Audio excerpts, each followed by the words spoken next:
set amongst the picturesque Laurentian Mountains, 90 miles northwest of Montreal, for round 4 of the Rolex Sports Car Series.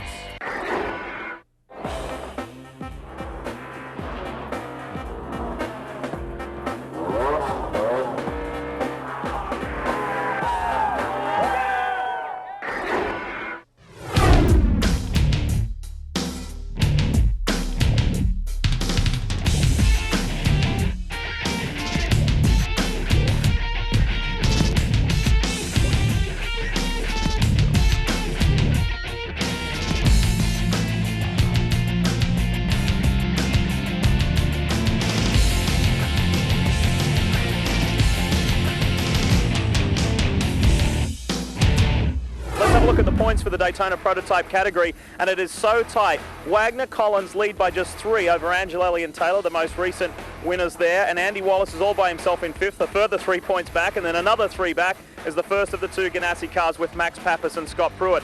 Well, the Circuit Mont-Tremblant is one of the most beautiful for sure, and the fastest race courses anywhere. One of the quickest corners and dangerous corners is turn 1. It's scary. What the track map does not show you is that you arrive off the side of a mountain, down through turn 3, 4, you're going straight downhill, 5, 6, 7 sweepers where these cars will be able to really stretch their legs and get top speed. I tell you what, it's a great circuit. One thing about it, if you make a mistake, it's going to be very costly. It is very much an enhanced and enlarged grid on compared to last time we were here at Mont-Tremblant. Can you believe this? Well, it is pretty believable. Scott Pruitt and Ganassi, they have put that Lexus Riley on pole for the 4th consecutive time, and a new circuit DP record for Scott. Max Angelelli starts alongside. Then we go back to last year's race winner here at Mont-Tremblant. David Donohue starts alongside the returning Jan Magnussen. It was fireworks last time the Dane was here. Row 3, Butch Leitzinger in that car's best start in its history in the Rolex Series. And Lucas Luhr, the fast German, returns. Jimmy Morales and Luis Diaz in the 02, the 2nd Ganassi car. And Oswaldo Negri teams up again with Bert Frizzell. Terry Borchella, we've documented their hardship this weekend, and he'll be looking to bounce back. They had some troubles here last year. And Justin Pruskowski, that car's best qualifying effort of the season.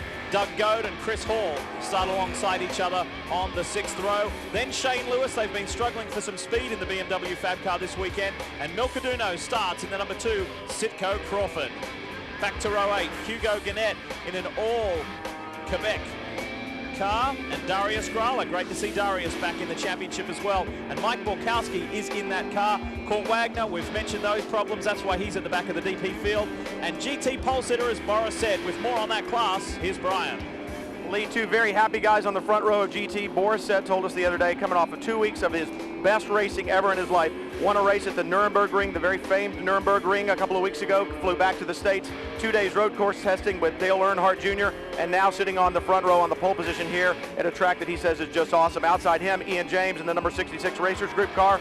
Won the ST in the Grand Am Cup race yesterday. A lot of confidence in that car for SGS. Let's check in with Calvin Fish.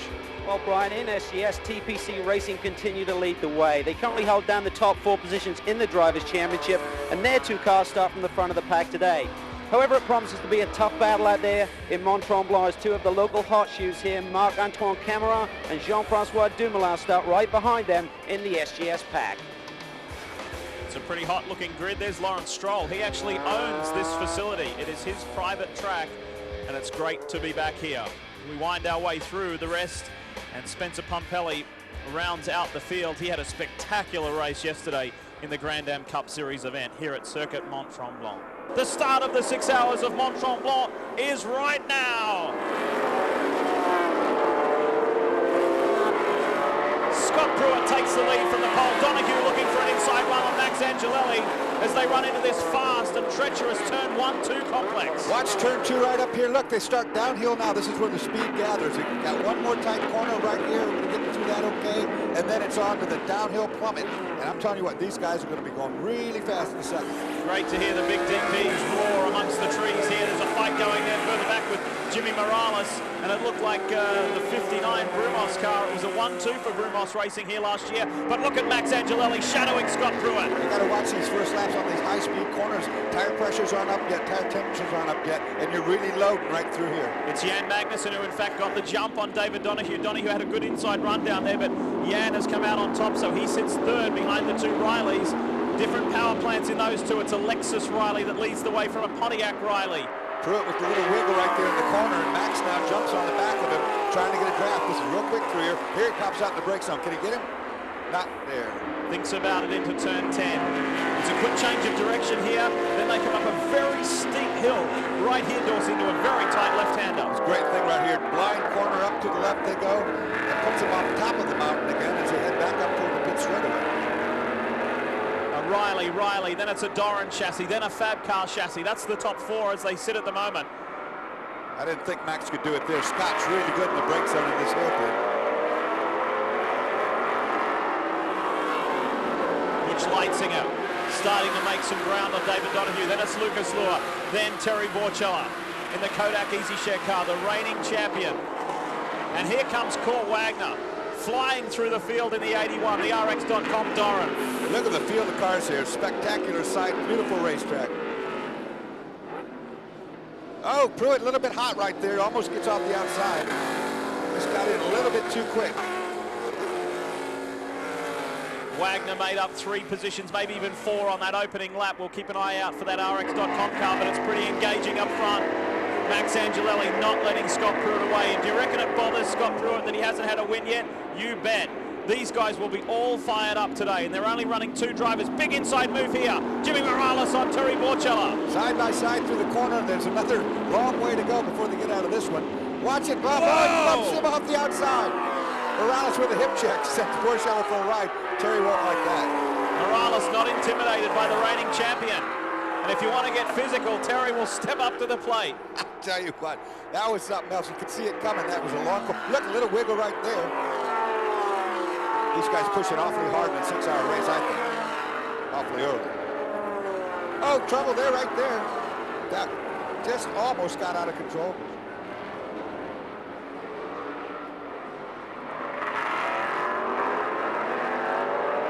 Terry Borchella got in there with the 54 and just a little bit too hot. Might have hit the inside curb going underneath the bridge, but it was a great save.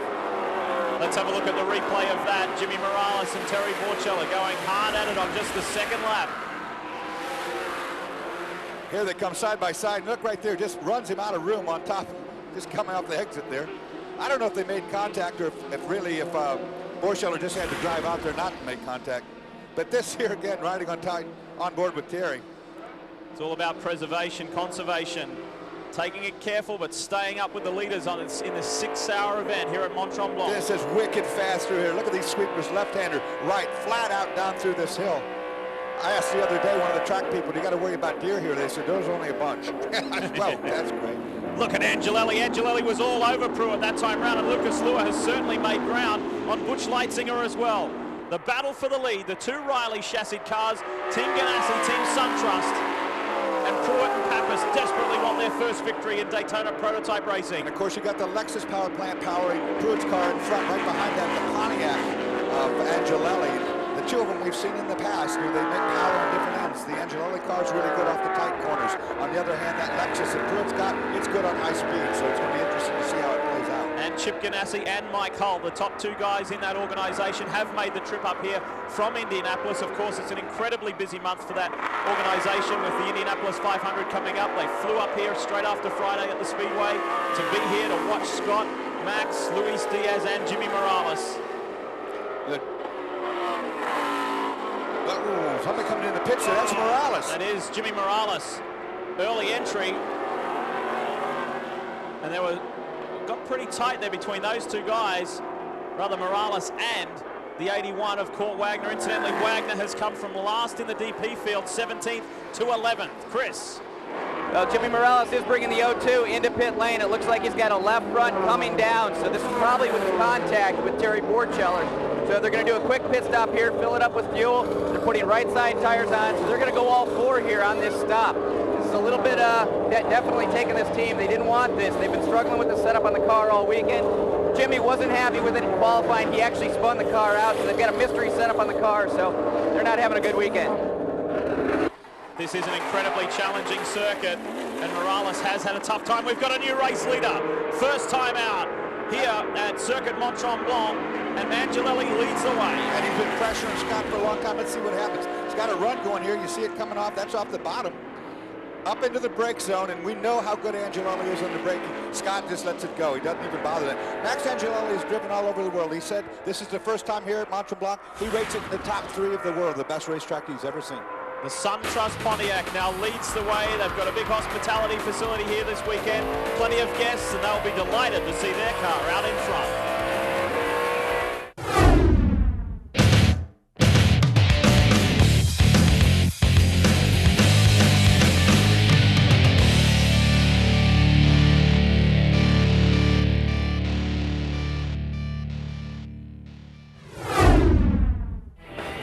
Welcome back live to Mont-Tremblant for the 6 Hours of Mont-Tremblant, round 4 of the 2004 Rolex Sports Car Series.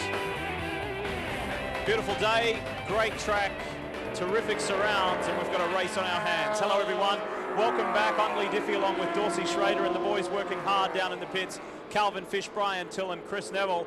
And the race leading car, the 01 Comp USA Ganassi Lexus powered Riley, has a 20+ second lead over Sasha Masson, who has taken over the wheel of the Red Bull Brumos Porsche. So things going terrific for the Ganassi organization today. The 02, the sister car, has had a bit of a tougher day. But for the 01 of Scott Pruitt, Mad Max Pappas, they're flying, and Pruitt is back behind the wheel. Indeed, he is back behind the wheel. I have to really give a tip of the hat to Jan Magnussen, who did a 2-hour stint by himself, and that, of course, was leading at the time he turned at the front of the field. Yeah, so it's not just 2 hours circulating, 2 hours at the front at a hard pace. And he has, whilst we're away, handed over the reins to Didier Tays. But this is the race leading car, and you can see there we're getting very, very close to the halfway point of this race. 9.5 minutes to go before we're halfway there. But if you haven't seen what's gone on so far today, let's bring you up to speed with earlier and whilst we were away. The Lexus Spotlight shows us the Ganassi 01 machine starting from pole for the 4th consecutive time. Nice clean start, and it led early until Max Angelelli and the SunTrust Riley on the left of your screen dives to the inside in turn 8 and takes the lead. But well, that was short-lived because that car has had a succession of problems. This is the major incident of the day. This court brought out the first yellow. Big contact between Jean-Francois Dumoulin and the white Porsche and Doug Goad. And that ended Doncaster's day for the 91, and they have had since the sister car, the 71, retire. After the restart, Jan Magnussen, Max Pappas, the two who duked it out at Homestead Miami Speedway, were a little bit more gentlemanly this time round, and Jan took the inside running there. At the most recent caution, driver change, and Didier Tays took over the wheel of the 27 Lister in the lead. But look at this, the Ganassi boys faster in the pits. 5 members on that team from Scott Dixon's IndyCar winning effort last year, and they are slick, and they got Scott Pruitt out ahead of Didier Tays. After that particular restart, Andy Pilgrim took over from Terry Borchella in the Kodak Easy Share Doran, and he spun early on, no harm done to the car, and has been able to regroup and continue. And then we get back to the racing. Sasha Masson settling into the 58. He won this race last year with Mike Borkowski and David Donahue. Slips by Didier Tays for second. But look at this, the number 2, Sitco Crawford. Andy Wallace has been on a charge and is continuing to be so. He got by. And that's the Lexus Spotlight bringing you up to date. Let's bring you up to date down in pit lane. What's happening, boys? Well, Lee, as you saw, that Scott Pruitt snuck out right in front of Didier Tays on that last pit stop. That was a real close one. That really came down to the pit crew. Real smooth stop for these guys. The car is working great right now. Scott has slowly pulled away from the rest of the field. Everything is going well with the car. The only concern on the team is keeping Scott on the racing line. The problem, there's so much rubber offline that if you get offline, the car just picks up so much rubber on the tires, makes it very difficult. It takes a couple laps to get that rubber off. So they're telling Scott, stay on line, try and pick your spots, and the perfect way to get around all the other cars on the racetrack and just keep going forward. Right? Out of the 27 pit, I spoke with Kevin Doran. Didier Tays took over the wheel from Jan Magnussen on the last stop. Went back out on the racetrack, is now complaining of an understeer. And it should mention it is warmed up considerably, and the track could be greasing up a little bit. Magnussen did a Herculean effort in those first 2 hours, actually got out with some cramping in his leg. You're in the throttle for so long around here, and your foot is down on the gas for so long, you start to develop cramps, especially in the heat. Track warming up, greasing up a little bit, and that's making it difficult for these guys. Calvin? Well, Brian, during the last hour, we certainly saw a change of position for the lead in the GT category. Racers group number 67, driven by Kevin Buckler, came in the pits in the lead right as we went to caution, so bad timing there. The pace car wasn't out. They lost a lot of valuable track time there and ultimately gave the lead to the number 21 PTG BMW. It was Billy Aublin behind the wheel, and as we speak, he is now making a pit stop. Those boys are going for 3 in a row. They got an awfully tough driver lineup with Boris Said and Bill Aublin. They're going to be tough to beat today as they try and get it back on track. Let's go down to Brian again for the story in SGS. Calvin, in SGS, it's all been the 36 car of Randy Popes and Michael Levitas. They've done a great job. I spoke with Randy when he got out of the car. He said, it is hot out there, and the only thing hotter than the temperature and inside the car is our cars. They are hooked up, and we are going well. So if they can stay on track and stay out of the way of the DPs, which has been difficult for some of these GT cars today, they should be looking good. Guys? Well, a lot at stake for the 21 PTG BMW, particularly Boris Said he could take over the GT Championship lead today. Major problems for the 44 Orbit Porsche of Championship leading driver Mike Fitzgerald and the Policastros. So it could be a great day for Boris to leapfrog into the lead. Sasha Maassen right there in the 58 in second place. And that view is a perfect view to look at the windshield and see how much debris and marking. We just saw a tear-off taken off. That's the rubber that everybody's talking about that's offline. If you look on the racetrack, you're going to see big clouds and clumps of rubber. And it goes up there, hits the windscreen, leaves a big old skid mark, and no windshield wiper, no cleaner is going to take it off of there. It makes it really tough on these guys. And I guarantee you, before the race is over today, those bits of rubber and stuff is going to affect somebody in an adverse condition. Maserati of Washington, Trofeo just going through shot. A trio of Joao Barbosa, Stephen Earle and Emil Asentato. That car right there on the right of your screen is having a good solid run today. Up in the top 3 for a long time in GT, and it now continues to run second. So a solid effort from those guys. Back up front though, race leading car, Scott Pruitt is doing the driving at the moment. Max Pappas is in pit lane with Chris Neville. Thanks, Liam, down here with Max. Max, pretty good stint there. The strategy with your team so far has just been alternating on every pit stop. You guys going to stay with that strategy and just do 1-hour stints? At the moment, we'll stick with that. It seems to play out quite good.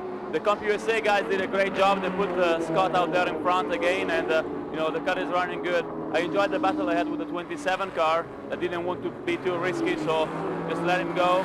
Follow from behind was a good position to see, and still a long way to go, but really competitive. Jan double stinted early on and seems like he maybe had a couple cramps getting out of the car. You guys think that might play into the end, especially if you have to double stint?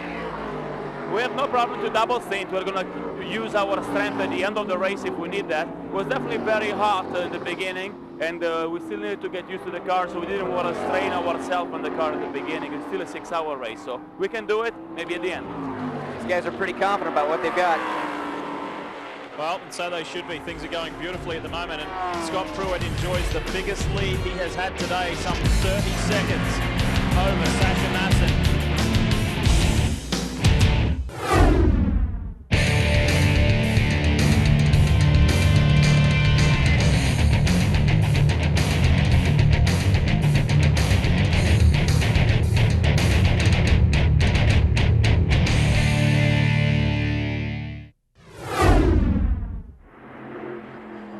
Back at Mont-Tremblant, live and exclusive here on Speed. We've just missed the restart. We'll be back to green flag racing, and it's Butch Leitzinger in the 4, Howard Boss Motorsports, Pontiac Crawford leading for the first time today. This beautiful looking race car, and Butch is out in front, sharing the car with Elliot Forbes Robinson and Paul Edwards, and it's been a pretty trouble-free run today. Butch behind the wheel, and look right behind is the 81 G&W Motorsports, the RX.com car.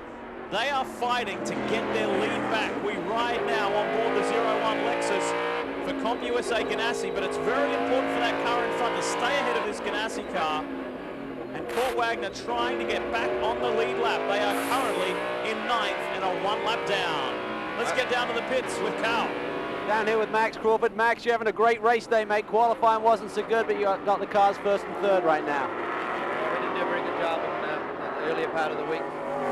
Started to get the cars straightened out a little bit closer to qualifying, and pretty happy with the qualifying. Milka was a little bit slow for us, but certainly picked it up in the race and kept us abreast of what we're trying to do. How do you see the last couple of hours here panning out? What's the strategy? Who needs to make the most stops? You guys a little bit behind on pit stops, I assume, there? I think it's really all going to do with yellows. The biggest problem that we're having here with all the traffic is the track position. It's really, really killing us. We get so far behind and it's very, very hard to pass. And if a car's a little faster in some place than you, we can't get past them. So we just try to gamble a little bit here.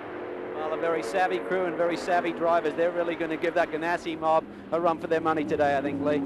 I certainly think so. You hear Max there, obviously still speaking with a fairly broad New Zealand accent, but recently, just around the time of the Rolex 24, Max and his wife Jan and daughter Catherine all became US citizens. Yeah, that's a great thing for them. A wonderful family, no question, a full racing family. And look right here as Mad Max really wants to get by the 81. He doesn't care that car wants to keep on the speed lap. Tell you what, Butch Lightstone had a great start. Got a fantastic start. It looks like he must have done a good job of keeping his tires warm because he just rocketed away from everybody. There's the number 2 we've been talking about, the other Max Crawford car. It's pleasing to see the number 4 out in front because the number 2, because of the race win and because Andy Wallace shared that car with Dale Earnhardt Jr. and Tony Stewart at the 24 hour, it seems to have got more of the lion's share of attention, but it's great to see the 4 out in front. That is indeed. Now you got Jan Lammers for the first time behind the wheel of that number 2, so I expect big things out of Jan. I think he's going to really push this race to the front. Awesome scrap just up ahead between the 81 of Kurt Wagner and Max Pappas. Wagner is not sitting in second. Oh, he's no. saying, oh, the 02 has slowed down. No rear tire for Jimmy Morales, no rear wheel. And we talked about this the other day. There's the tire and wheel laying out in the grass there, and there's the hub, and there is no wheel nut. And that's exactly what caused the crash that we saw with Forrest Barber. So once again, we've lost a wheel. Combination of Luis Diaz, Jimmy Morales. Here's the replay, just the tail end of it. Yeah, it's already gone off the side of the car there. Now he should be able to limp back to the pits because he is so close. He is so close to just 2 turns away from pit in, but he's come to a stop. Like we said, this is the same kind of thing we saw with Forrest Barber. You addressed the issue earlier on that they think that there's a problem with metallurgy on there. And Chris is in the pits with the update. Chris? Well, getting a couple different reports from the team right now. We've heard a report that there's possibly transmission problems and then also that the right rear has come off the car. So a couple different things there. Still trying to sort it out and see if they can get him back to pit lane. I can attest for the right rear. They're correct on that. It's missing. Transmission, on the other hand, I don't know. I don't know why it must be transmission because he could drive it. He's not far from pit in, and you can drive it along 3 wheels like that. Caution number 6, full course yellow for the 6th time today. We had 7 in Phoenix and 6 here already. And Jimmy Morales stranded out on the track. You can't believe how close he is to pit in. 100 yards would make it. That's all he needs. We're going to make the most of this caution while Jimmy Morales gets picked up, and we'll go back to racing shortly. There's going to be a good scrap at the front when we return. Stay with us.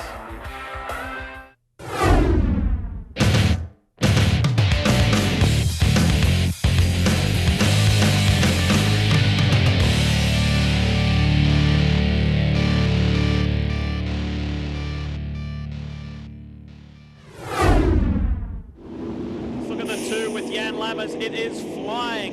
It's got past Bert Frizzell already, and it's got the race leader David Donohue in his sights. I was mentioning that the 81 of Kurt Wagner, with the 4 pulling in, that puts Wagner now on the lead lap. So he got what he wants, and we've got what we want, a race at the front. Last year's winner, David Donohue in the Brumos Porsche, has had just dreadful luck this year. Just terrible results, and not their fault, just niggly problems. They've done no better than a 15th from the first 3 races. Now let me tell you this, precaution should come out now in these opening laps. 2 things that happen. That man right there, Kurt Wagner, he gets back in play. So will Andy Wallace, and they'll both be very fresh. In the meantime, the 58 right there, David Donohue is in fact leading this race, but not by much. Right behind him, Jan Lammers, he's coming. And Bob Snodgrass, the boss at Brumos, would have a big smile on his face right now to see one of his cars back in the lead. It's been a testing year. Oh, Jan too deep in the Whoa. corner. Too deep in the braking, almost goes off, but he caught it. Good save right there. Bert Frizzell now has Scott Pruitt all over his rear as well. We ride with Pruitt now. Let's enjoy this ride.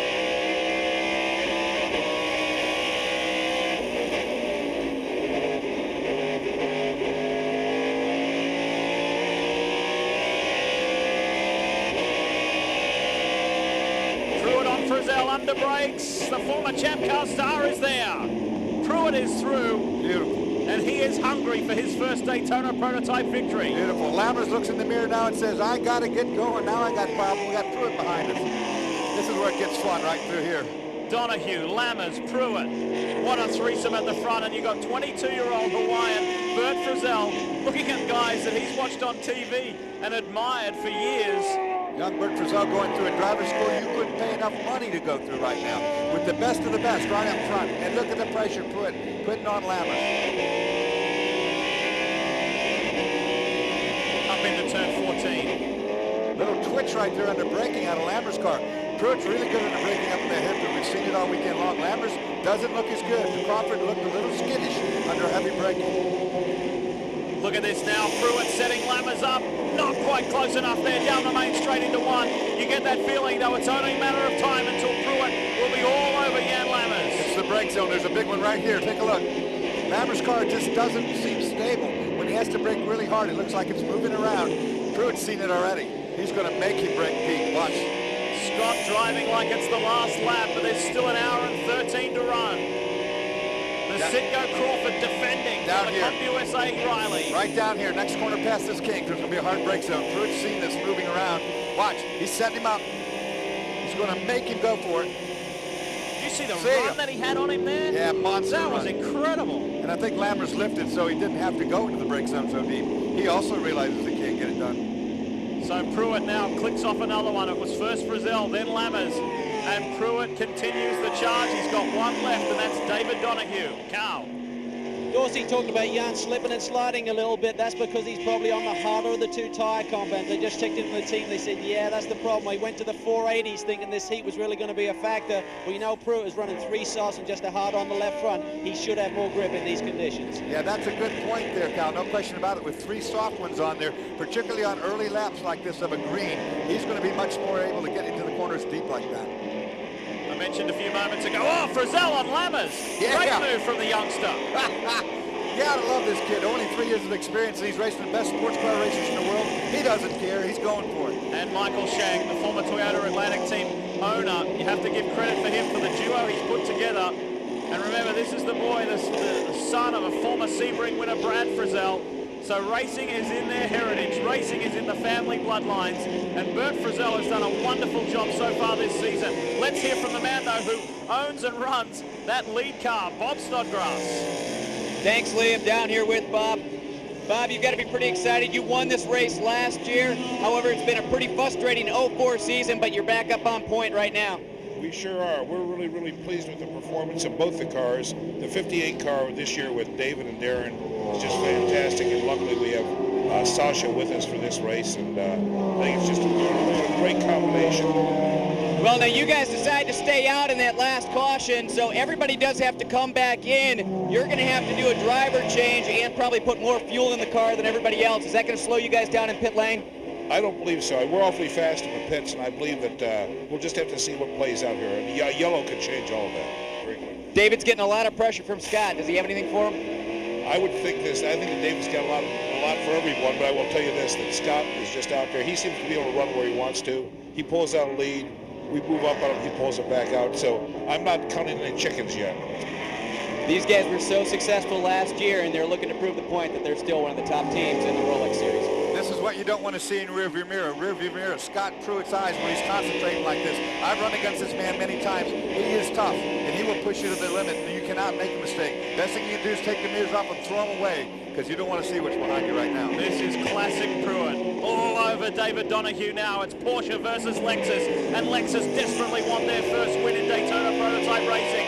It's only a matter of time. We saw him do it to Frizzell and Lammers. Now he rides all over the back of David Donahue. Pruitt in full attack mode. Look how aggressive he gets. He knows he can do this for about 5 or 6 laps. He's going to use this car up to its 110th degree. He's going to try to get by here. It's the brake zones where he's good. Really good, right down in here. Good driving from David Donahue, though. He's had a wonderful day. So too Sasha Masson and Darren Moore. The threesome in that car versus the two-driver lineup in the car right behind. Here we go. Look at that. Pruitt used more racetrack. David unable to get all the way down to the curbing. Pruitt used a little bit more. It gives him a better, freer exit off the corner. It should give him some top end down the end of the straightaway. But the Porsche is a good top end car. Remember, this thing's pushing up some 9,000 revs almost. This is pressure cooker stuff for David Donahue, and he's handling it beautifully as Pruitt continues to menace. Oh, he's a pain, that guy. We saw it in Trans Am Series racing last year, just how skillful, how fast he is, and he's good on the brakes too. Pruitt on the inside of Donahue, almost contact there in turn 14. Pruitt regains the lead. I told you he was good up in there. He's been practicing it all week. We've watched him go up there and get just exactly where you need to go. Back on top in the Comp USA Riley. Classic. What I'm afraid you're going to see right now is Scott Pruitt set sail.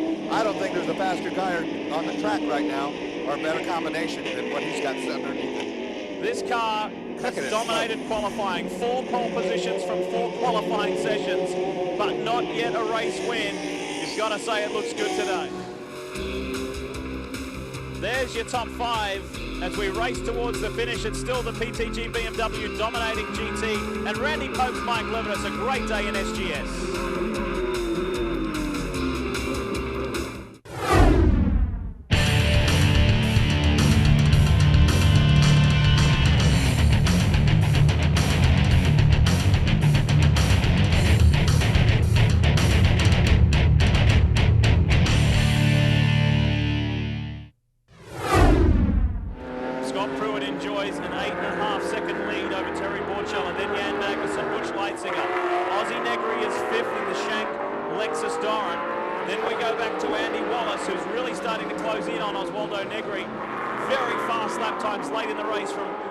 Andy Wallace.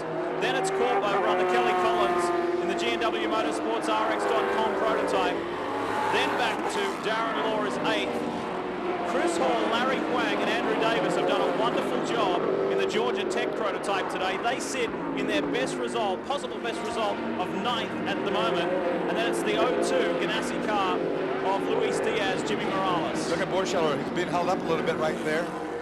And he's under heavy attack. Oh! Magnussen almost gets into the slow car. But he was taking advantage of the fact that he knew that Terry didn't slow up. The momentum broke, and he's trying to get a run at him. They're the boys we were just talking about. And Magnussen now turns up the heat on Terry Borcella. Once you're that close, you know, then you can get some magic happening. And it just took that little back car just to take that edge away. Pressure is on, but this is not for the lead. This is for second. Our race leader has extended that leading margin by even more. It's now 10.7 seconds. The day is going the perfect way for 01. Scott Pruitt and Max Pappas. Let's have a ride and a listen.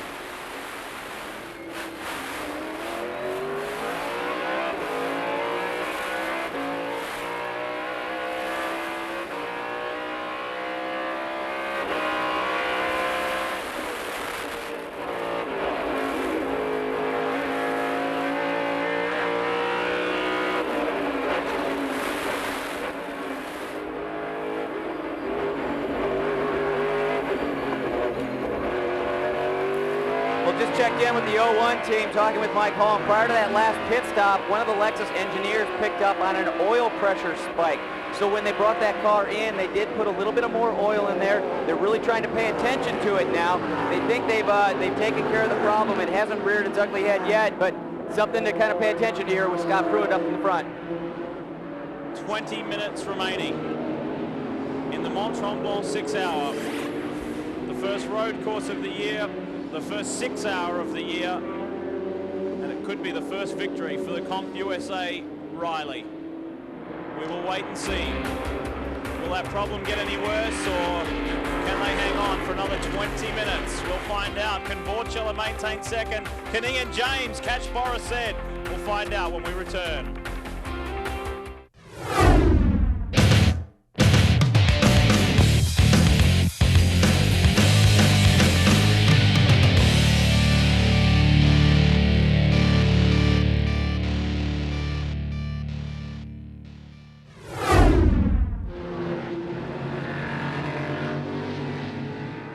attack zone for Ganassi Racing, because while we're in the commercial break with just 7.5 minutes to go, Lawrence Stroll, the gentleman who owns this facility, racing in a Ferrari here today, just spun on the outside of turn 3, and the car was in a very precarious position. There was a bit of dirt and grass, etc. on the edge of the track, but the car, more importantly, was in a very dangerous position, and we all thought there was going to be a full course caution. Right here was where Lawrence Stroll was stranded.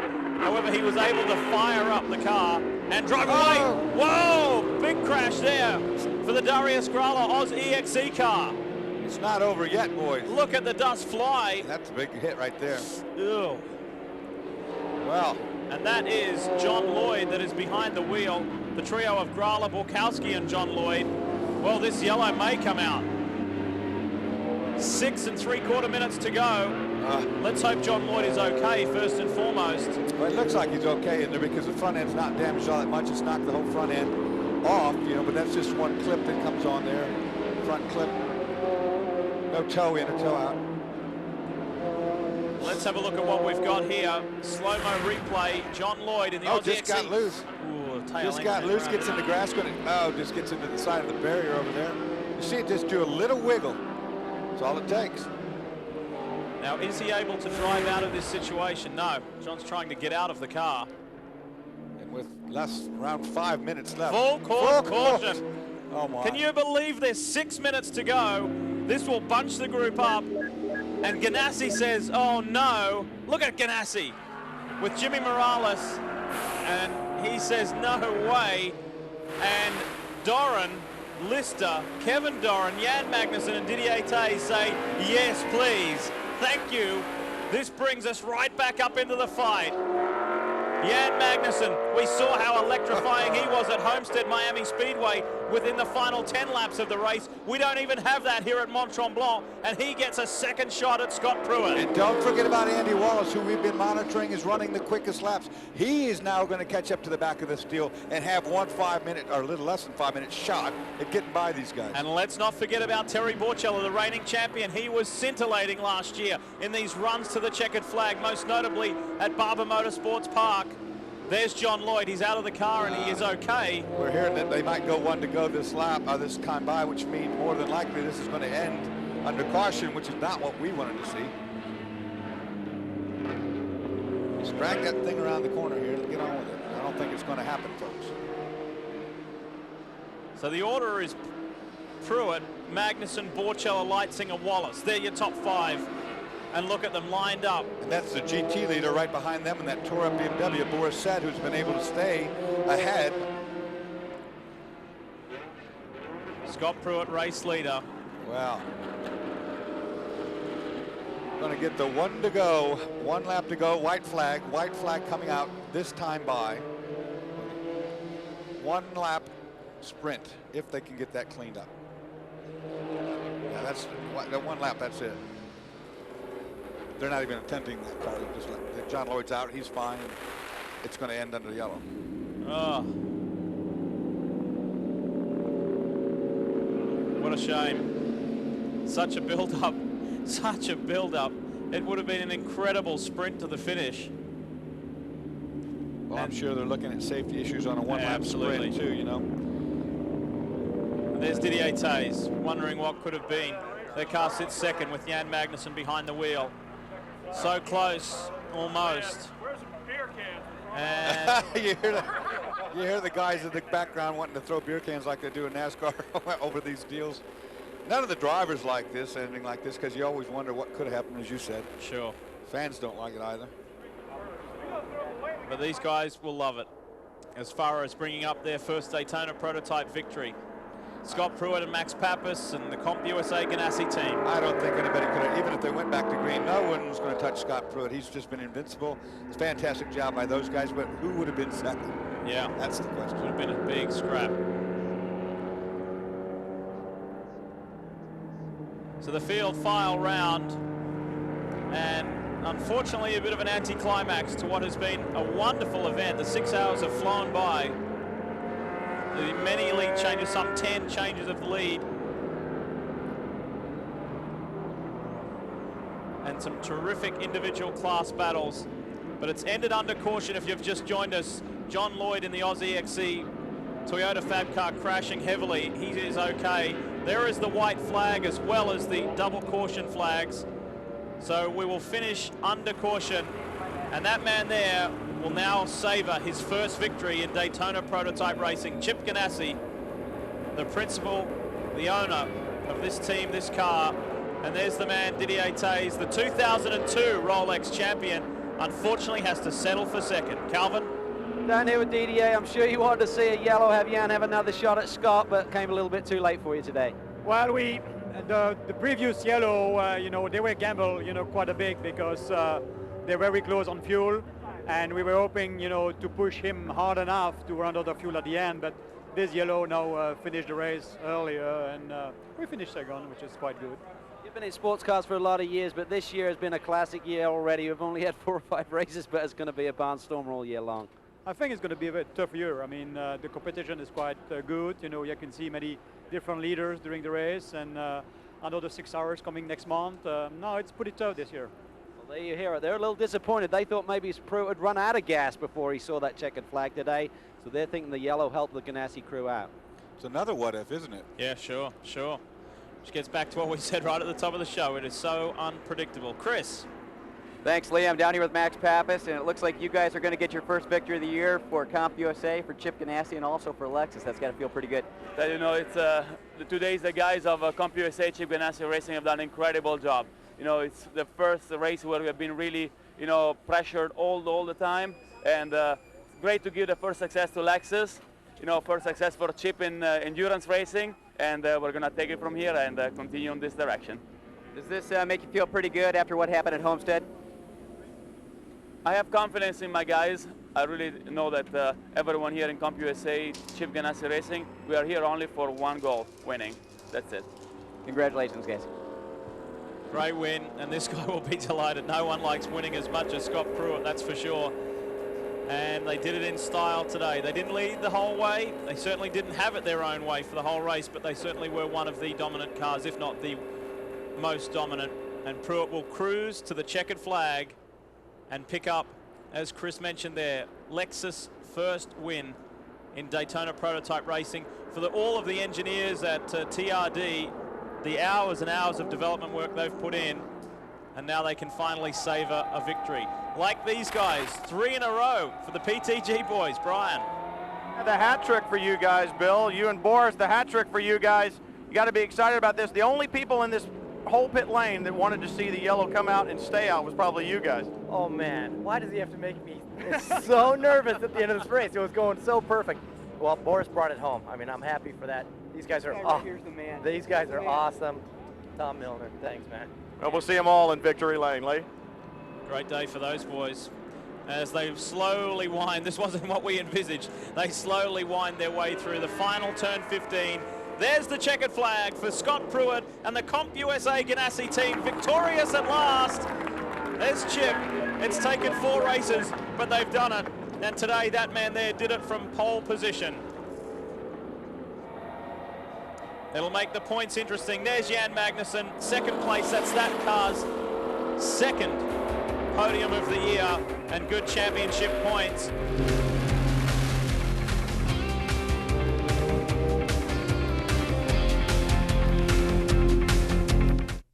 Well, let's have a look at the final hour here at Circuit Mont-Tremblant, and it's the Daytona prototype recap. There was plenty of action, that's for sure, and a great scrap between Scott Pruitt and David Donahue, and in the end, Scott Pruitt got past the Red Bull 58 Brumos Porsche. A solid day for them. And look at this, contact here between Jan Lammers and Bert Frizzell. They spun in unison. This was the battle for third, and flashing by in the background was the 27 Doran Lister of Jan Magnussen. He said thank you very much. Neither of these cars were damaged. They were okay. Then look at this, while leading, David Donahue spins, gets balked by a Porsche in front, went too deep. He admitted that was his own fault, and Magnussen went through to grab the lead. Then look at this, on the inside, Magnussen again. He was in the thick of it today in the closing stages, puts the move on Terry Borchella to move up into second, And then this, the late crash by John Lloyd in the Aussie XE Fab car. That brought out the final caution of the day. And unfortunately, we did have to finish under a full course caution. Plenty happening in that final 60 minutes. Well, I should say there was plenty happening. We didn't want to see it end the way it did, but, you know, fantastic day of racing. 6 hours of sprint racing on the course. And the checkered flag signifying the first win for Lexus and the first win for these two. Pappas and Pruitt, and the first win for Ganassi. Scott, the 01 is the 4th different winner in the DP class. It's taken you guys 4 races to do it. Did you think it was going to take this long? I didn't expect it, but the guys did a great job. All the Ganassi guys, first win for Lexus. Max did a great job. The car never missed a beat. I mean, we were on all day. Could have called the pit stops a little different, but I'm happy for the team, happy for Chip. It takes a lot of people to start something up from zero literally last December, and I think we've come a long way, and victory's never so sweet. Sounded like there may have been a problem late in the race with some oil pressure. Was that a big nail biter, or was that just kind of made a bigger issue? Well, we knew it might be. I mean, it wasn't a surprise. You know, when you're running engines at this fine line, I mean, they do tend to use a little bit of oil, so we knew we might have to do it, and as you saw, we were prepared, ready to go, get the job done. Well, Lexus has been trying to do it for almost a year now, and they finally got their first win in the DP class. Well, when Toyota first came into Champ Car racing, Scott Pruitt gave Toyota its first pole position in kart, and now he's given Lexus its first win in Daytona prototype racing. What a scene down there in the pits for the boys from Comp USA Ganassi Racing.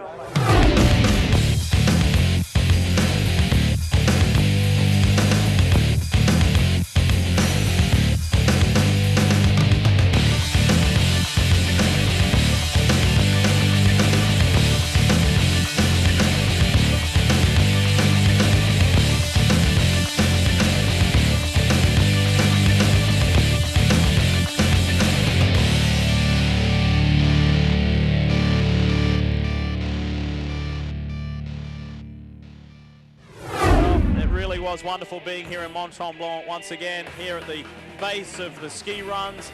Certainly a very picturesque place. We look forward to the next event on the Rolex Series calendar, that's for sure. We go to the famed Watkins Glen circuit in upstate New York for another 6-hour event, and from memory we're going to bring you about 5 hours of live coverage of that 6-hour event, so similar to today, and that will be live yet again. 4 different races, 4 different winners. You can't ask for more than that, and those guys still up toward the top of the points table. Stunning day, they're satisfied. Ganassi finally winning. On behalf of Chris Neville, Brian Till and Calvin Fish, Dorsey Schrader here in the booth, I'm Lee Diffie. Thanks for watching Sports Car Racing.